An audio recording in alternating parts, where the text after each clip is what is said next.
నాగర్ కర్నూలు జిల్లా తాడూరు మండలంలోని సిర్సవాడ గ్రామ సమీపంలో దుందుబి వాగుపై 20 కోట్ల వ్యయంతో నూతనంగా నిర్మించనున్న వంతెన పనులకు నేడు పంచాయతీరాజ్ అండ్ గ్రామీణాభివృద్ధి శాఖ మంత్రి ధనసరి అనసూయ శంకుస్థాపన చేశారు. ఈ సందర్భంగా నాగర్ కర్నూలు ఎమ్మెల్యే రాజేష్ రెడ్డి మాట్లాడుతూ సిర్సవాడ, మాదారం, గుడిగానిపల్లి తదితర గ్రామాల ప్రజలు ఎన్నో సంవత్సరాలుగా ఎదురు చూస్తున్న వంతెన నిర్మాణం ఇప్పుడు సాకారం కావడం సంతోషకరమని అన్నారు. ఈ వంతెన నిర్మాణంలో గ్రామాల మధ్య రాకపోకలు సులభతరం కావడంతో పాటు విద్యార్థులు, రైతులు, అత్యవసర సేవలు పొందే ప్రజలకు ఎంతో ప్రయోజనం చేకూరుతుందని తెలిపారు. ప్రజల అవసరాలను గుర్తించి అభివృద్ధి పనులకు ప్రాధాన్యత ఇస్తున్న ముఖ్యమంత్రి శ్రీ రేవంత్ రెడ్డికి, మంత్రి సీతక్కకు ఎమ్మెల్యే ప్రత్యేక కృతజ్ఞతలు తెలిపారు. గ్రామీణ ప్రాంతాల సమగ్ర అభివృద్ధికి రాష్ట్ర ప్రభుత్వం కట్టుబడి ఉందని పేర్కొన్నారు. ఈ కార్యక్రమంలో MLC Kuchukulla Damodar Reddy, MP Mallu Ravi, DCC అధ్యక్షుడు అచ్చంపేట ఎమ్మెల్యే డాక్టర్ వంశీకృష్ణ, జడ్చర్ల శాసనసభ్యులు జనంపల్లి అనిరుద్ రెడ్డి, కల్వకుర్తి ఎమ్మెల్యే కాసిరెడ్డి నారాయణ రెడ్డిలు పాల్గొన్నారు.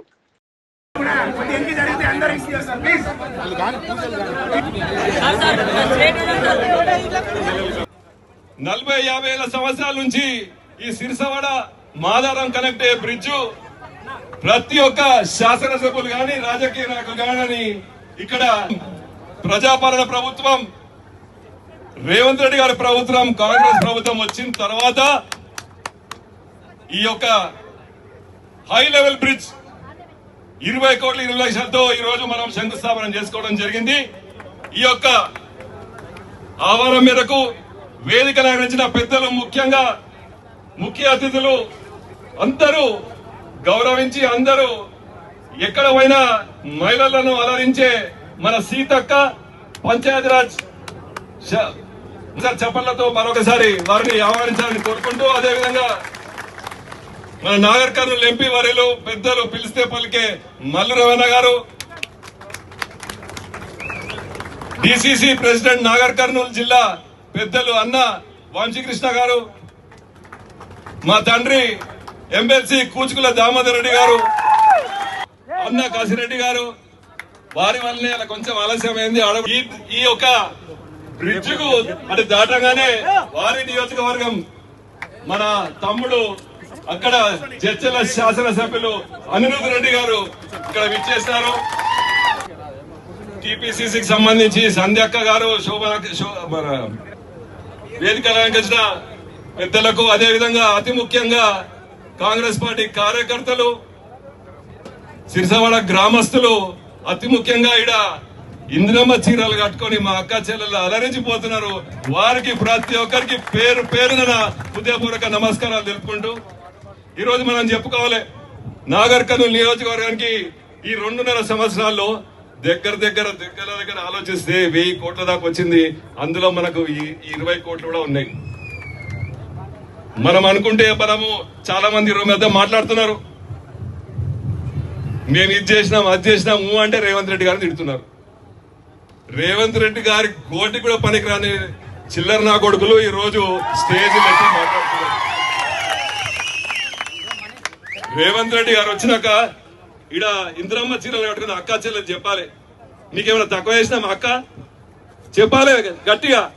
రేవంత్ రెడ్డి గారు వచ్చినాక బస్సుకు ఉచిత బస్సు మీకే, సిలిండరు మీకే, కరెంటు మీకే, ఇంద్రమ్మ ఇండ్లు మీకే, మళ్ళా ఈ మహిళా సంఘాలకు రుణమాఫీలు మీకే, వడ్డీ లేని రుణాలు మీకే. మా మగవాళ్ళంతా ఆలోచిస్తున్నారు, అన్ని చీరలు కూడా ఇచ్చారు ఆడవాళ్ళకు, మాకు ప్యాంట్ షర్ట్ ఇవ్వని అడుగుతున్నారు. మరి ఈ వేదిక నుంచి రేవంత్ రెడ్డి గారిని అడగదలుచుకున్నాం, అన్న మా మగవాళ్ళకు కూడా ఏమన్నా కొంచెం ప్యాంట్ షర్ట్ అని ఇవ్వండి అక్క అన్నాడు. కరెక్టా లేదా అక్క? పోయిన సంవత్సరం ఈడ వరదలు వచ్చి ఈ యొక్క బ్రిడ్జ్ మునిగిపోతే అది చూడడానికి వచ్చినప్పుడు ఒక అక్క అన్నది, అక్క మళ్ళీ నన్ను గుర్తుపడదో లేదో తెలియదు కానీ, ఓ మస్తుకు వచ్చి చూసిపోయారు కానీ ఇక్కడ చేసినోడు ఎవరు లేడని చెప్పింది. ఆ రోజు అనుకున్నా, మా అక్క సీతక్క 20 కోట్లు ఇస్తుందో ఏదో తెలియకుండా నమ్మకంతో హామీ ఇచ్చిన రోజు తప్పకుండా ఇది నా బాధ్యత, ఈ బ్రిడ్జ్ వేయించే బాధ్యత నాదని చెప్పడం జరిగింది. రేవంత్ రెడ్డి గారి సహకారంతో, మన సీతక్క ఆశీర్వాదాలతో ఈ రోజు శంకుస్థాపన చేసుకోవడం జరిగింది. మళ్ళా సంవత్సరం వరకు హై లెవెల్ బ్రిడ్జ్ మన నాగర్ కర్నూలు నియోజకవర్గంలో ఎక్కడ కూడా లేదు ఇటువంటి బ్రిడ్జ్. అంత మంచి బ్రిడ్జ్ ఇక్కడికి రాబోతుంది. మళ్ళా మీరు అందరూ రేవంత్ రెడ్డిని తిడుతుంటే మీరంతా ఊకుంటారా? ఏం చేస్తారు? ఏం చేయాలి?